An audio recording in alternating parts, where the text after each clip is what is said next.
Fala, galerinha do sétimo ano. Vamos fazer algumas questões dos grupos que a gente estudou anteriormente. Nós estudamos os dois que eram os vermes platelmintos e os nematelmintos. Platelminto era o verme achatado e os nematelmintos eram os vermes redondos. Uns tinham um sistema digestivo incompleto, outros tinham um sistema digestivo completo. Então, a gente vai ver aqui cada um dos vermes e vamos fazer algumas questões e vamos fazer uma revisão daquilo que a gente já explicou. Beleza? Vamos lá. Primeira questão diz: os platelmintos que causam doenças como solitária ou o esquistossoma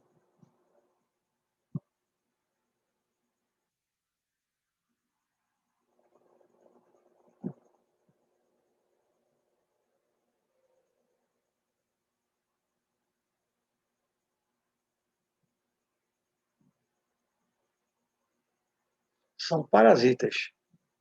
Os platelmintos que causam doenças como a solitária ou o esquistossoma são parasitas. Vivem à custa de outros seres vivos. Até aí tudo bem, né? A solitária, que a gente falou que ela come tudo aquilo que a gente come, e o esquistossoma, que é aquele que dá a barriga d'água. São parasitas e vivem à custa de outros seres vivos. Dentre os platelmintos, existem aqueles que vivem livremente. Onde eles podem ser encontrados? A gente estudou isso. Quando cair na tua prova, tu lembra. Na terra eles têm que estar. Vermes sempre se encontram na terra, em locais úmidos. E também podem ser encontrados tanto na água do mar, como na água doce. Então, tem que lembrar que tanto na água salgada, como na água doce, eu encontro esses vermes, além da terra úmida. Quando eu falo terra úmida, é a terra que pode ter sofrido um alagamento, chuva. Esses vermes podem ser arrastados até outro local. Ok? Nós vimos, por exemplo, que o esquistossoma, a esquistossomose, você entra num rio e o verme vai até você, penetra nos seus poros e vai lá para causar o entupimento de veias e artérias, fazendo com que você fique com a barriga cheia de água, entre aspas, certo? Então, onde são encontrados esses vermes? Na água, tanto do mar como do rio, e também em terra úmida. Essa é facílima, né? A segunda questão, ele faz: como é o tubo digestório dos platelmintos? Não esquece. Como a gente está estudando animal, vem esponja, água-viva, platelmintos e nematelmintos, depois os vermes. Até os platelmintos, nós temos animais que só possuem boca. Um animal que só possui boca, por aqui entra comida e por aqui também vai sair. A gente diz que esse animal ele tem sistema digestivo incompleto. Só possui boca. Já outros animais têm boca e ânus. Dentre os platelmintos, a gente não tem boca e ânus. O tubo digestório dos platelmintos é incompleto, apresenta boca, mas não tem ânus. Aí eu vou lá para cima. Esponja não tem boca e ânus, só tem boca. Os quinidários, as águas-vivas, só tem boca, não tem boca e ânus. Os platelmintos só tem boca, não tem boca e ânus. Só a partir dos nematelmintos é que a gente tem animais com sistema digestivo completo, com bronquíolos. Então, cuidado na prova. Eu posso fazer uma pergunta sobre isso. Quem são, a partir de que animal existem sistema digestivo completo? A partir dos nematelmintos, quando eles fazem a produção de boca e ânus. De que se alimentam as planárias? Lá na frente, a gente deu uma olhada em planárias, que são aqueles vermes que não causam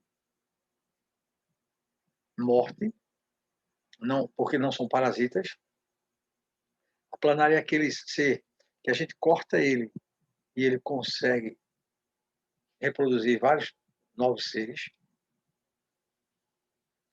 Também pode ter reprodução sexuada, mas do que eles se alimentam? Vê, as planárias comem pequenos animais ou restos de animais mortos. E são animais pequenos, microscópicos. Se eu perguntar na prova de vocês, todos os vermes são parasitas? Vocês vão dizer, não. Nós temos as planárias, que são seres que não são parasitas. Não fazem isso. Beleza? Tranquilo? O que é um parasita mesmo? Parasita é um animal que se alimenta de outro. Ó, isso aqui é um parasita, ó, esse palitinho aqui, ó, ele cola aqui, ó, no intestino da gente e fica lá. O que você comer, ele vai comer junto também. Então, o parasita é um ser que alimenta-se de outro, provocando-lhe algum tipo de dano. Um carrapato, um piolho, é um parasita. Ele se alimenta da gente.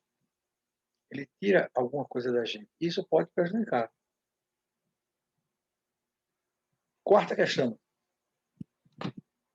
O que quer dizer as planárias não são animais? Oh, desculpa. Quer dizer, as planárias são animais hermafroditas. A gente estudou isso. A gente falou isso. A gente falou que também isso pode acontecer nos seres humanos. O que hermafrodita quer dizer é que não há planária macho nem planária fêmea. Cada indivíduo possui tanto órgãos masculinos quanto femininos.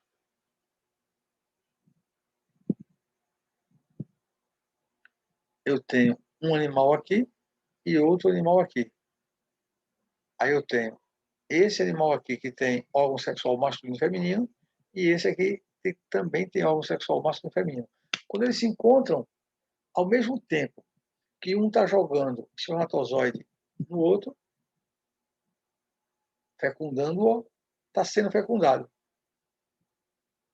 Porque tanto ele possui órgão sexual masculino como órgão sexual feminino. Os dois fazem isso. Então, cuidado. Um hermafrodita é aquele ser que possui os dois órgãos sexuais.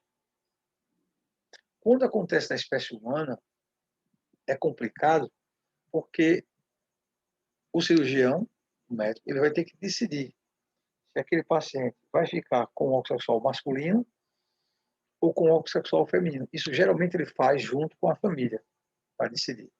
Beleza? Então, o hermafrodita é o ser que tem os dois órgãos sexuais. Como uma pessoa adquire teníase? Teníase é um verbo. Tênia. A teníase, ela se localiza no intestino. Ela fica colada no seu intestino aqui, ó. Ela tem uma cabecinha e aqui essa cabeça cola no intestino, sugando tudo aquilo que a gente iria comer. Mas aí, cuidado. Quando você come carne de boi ou de porco, você tem que saber se aquela carne foi bem cozida. Se o cozimento ultrapassou 60 graus, porque se o aquecimento não foi acima de 60 graus, não tem como matar os vermes. Então, quando eu chego no restaurante, e o restaurante me diz que a carne é mal passada, eu tenho que ter muito cuidado, porque essa carne mal passada, ela tem um monte de vermes dentro que não foram mortos porque o aquecimento foi muito pequeno, muito baixo. A carne precisa ser bem cozida. Quando a mamãe bota a carne na panela de pressão, a carne que era dura fica mole. E se tiver verme dentro, ela morre.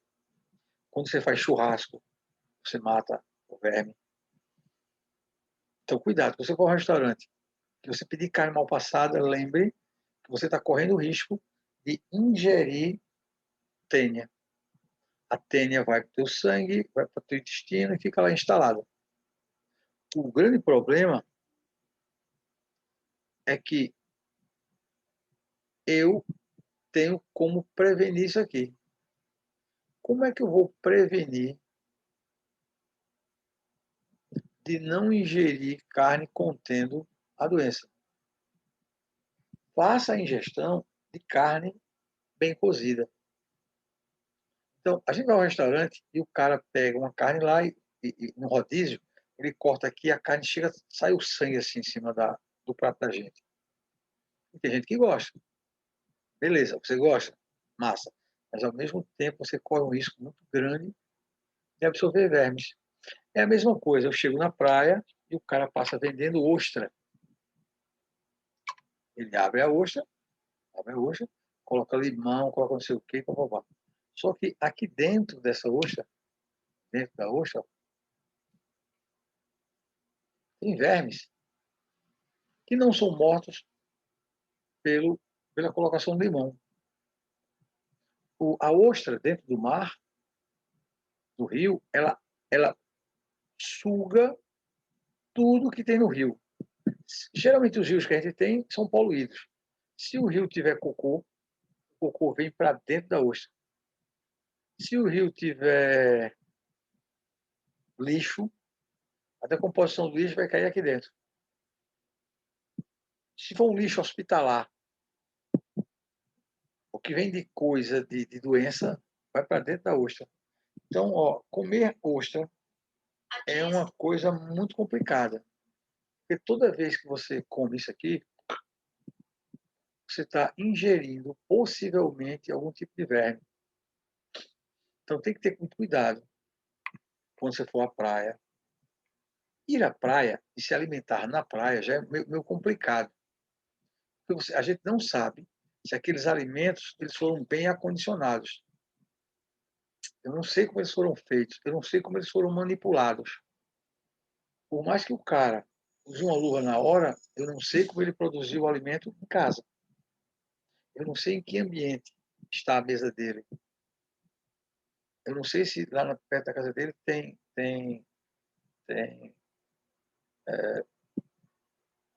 perto da casa dele tem como é? Mosca, tem alguma coisa que possa produzir na gente uma quantidade de vermes.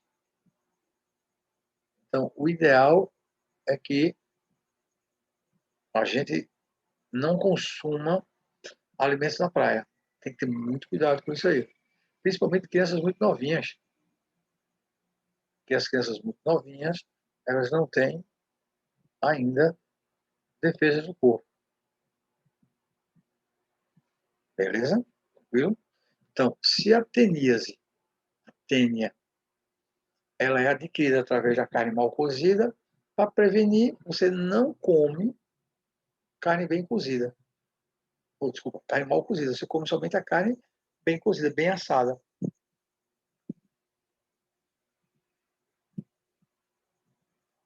Na sétima questão, é aí que eu vou pegar vocês na prova, se você não estudar. Eu tenho essa palavra aqui, deixa eu sublinhar ela aqui, para dar um destaque a ela bem grande.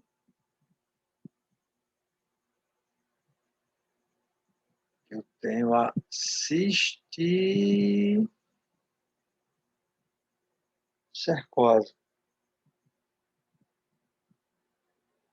Isso aqui, deixa eu deixar aqui. Isso aqui, cisticercose.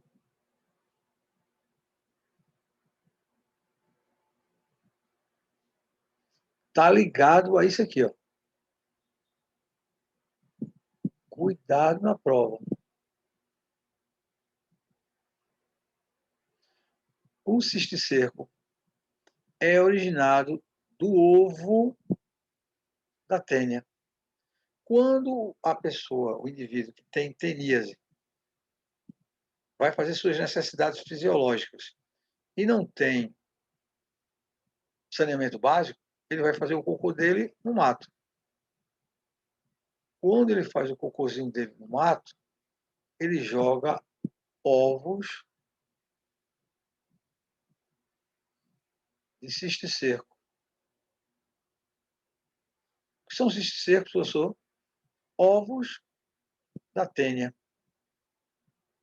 Quando esses ovos são jogados no chão e podem contaminar verduras. Então, o que acontece? Você pega essa verdura, consome ela, entra no teu corpo, e no teu corpo vai ficar cheio de pequenas verruguinhas internamente. Isso é o cisto da tênia. Aí chama-se de cisticercose.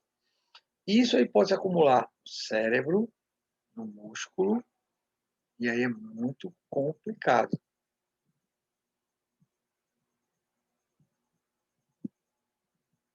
Ela é formada a partir da ingestão de ovos, que a gente conhece como solitária. Ela fica lá no teu corpo, bem grandona, e fica liberando ovos. Então, o cisticerco, ele é originado dos ovos da tênia.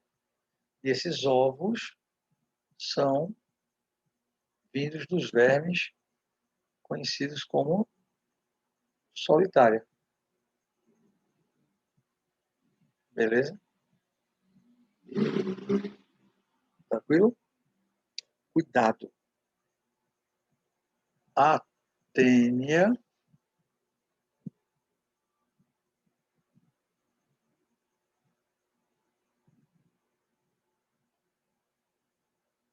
ela causa duas doenças. Aquela que é diretamente ligada a ela, que é a teníase,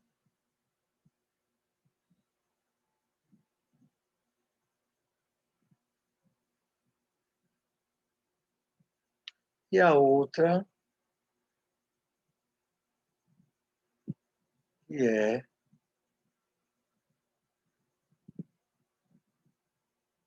a cisticercose.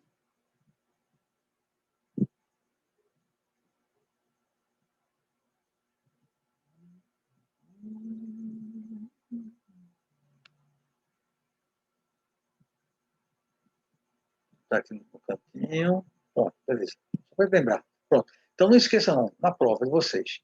Quando eu falar em tênia, tênia sólida, tênia saginata, ela pode causar a teníase, que é simples de curar, ela fica no intestino. Tomou remédio de verme, ela morre. Aqui não. Quando você tem a cisticercose, é porque você absorveu os ovos eclodem dentro do seu corpo e vão formar um monte de verruguinha. Fica os ovos lá no seu músculo, no seu cérebro. Então, não esqueça. Falou em teníase, eu tenho tênia, que causa teníase, e a cisticercose. Entendido isso? Mas quando chegar na prova, eu falar em teníase, você lembra de tênia. Quando eu falar em cistercose, você acha que é uma doença causada pelo cisticerco. É, mas só que o cisticerco é o ovo da tênia. Tranquilidade? Fácil demais, professor. Claro que é. Na oitava questão, ele fala: em que condições a larva, o esquistossomo, penetra em nosso organismo? Olha, em biologia, ele fala uma coisa que é coçou, pegou. Você vai tomar banho de rio. Quando você entra no rio, que você depois fica se coçando e acha que é alergia à água, possa ser que ali houve a penetração de larvas do esquistossomo. Quando você vai tomar banho num rio e você percebe a presença de caramujos, tenha cuidado, porque o caramujo ele faz parte do ciclo da esquistossomose. No ciclo da esquistossomose, ciclo de vida, eu tenho o homem faz seu cocôzinho no rio,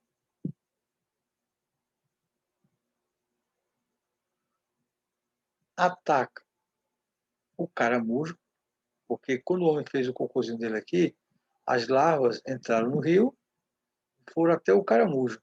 Quando chega no caramujo,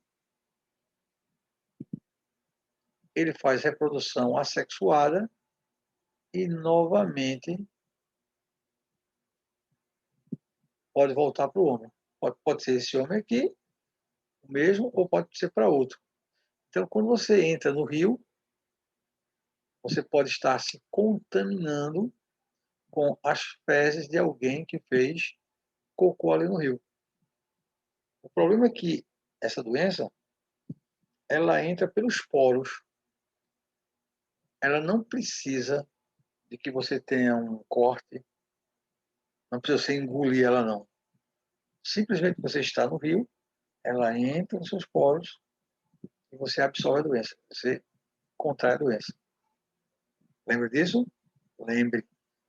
Em que condições a larva do esquistossomo penetra em nosso organismo? Ele fala aqui, ó, as larvas penetram através da pele das pessoas que entram na água contaminada de lagos, lagoas ou riachos para nadar, tomar banho, lavar roupa, pescar e outros. Você foi naquele rio só passear, só para tirar foto. Aí você entra na água.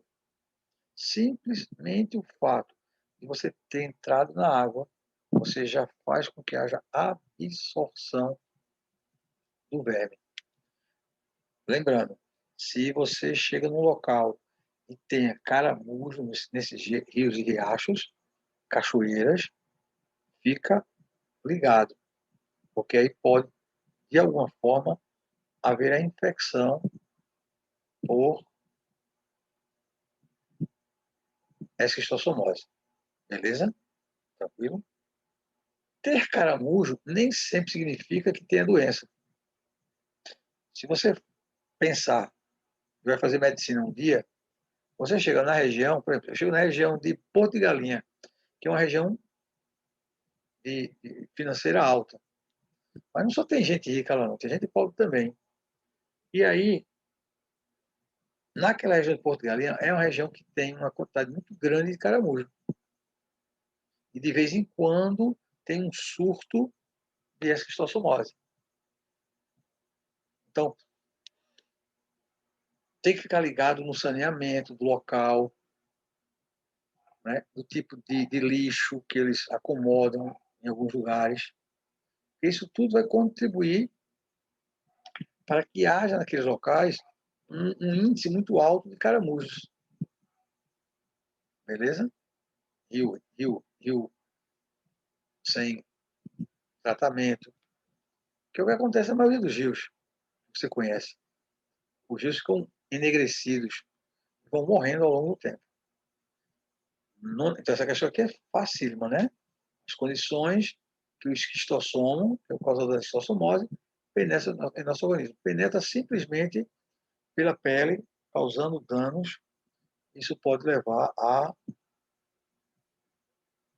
esquistossomose. 9.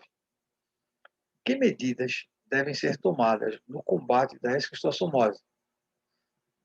Veja. Veja como é fácil. A gente acabou de falar que essa doença está no rio, você está lá, você está andando. Primeira coisa que você deve fazer é não tomar banho de rio.